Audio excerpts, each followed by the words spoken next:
Hey guys, in this full guide, I'll show you how to use Fusion in DaVinci Resolve in 2026. So whether you want advanced visual effects, motion graphics, text animations, tracking, or cinematic compositions, yeah, Fusion is one of the most powerful tools inside DaVinci Resolve.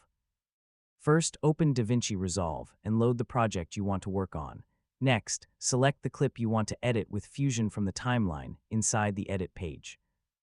Now click the Fusion page at the bottom of DaVinci Resolve. This workspace is used for advanced effects and compositing. Fusion works using nodes instead of layers. So each node controls a different effect, adjustment, or visual element.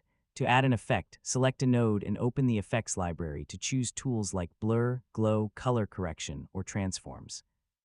Once your Fusion effect is complete, return to the Edit page and continue editing your project normally.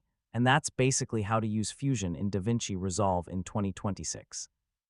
With nodes, animation tools, tracking, and compositing effects, you can create advanced cinematic visuals directly from your PC or laptop.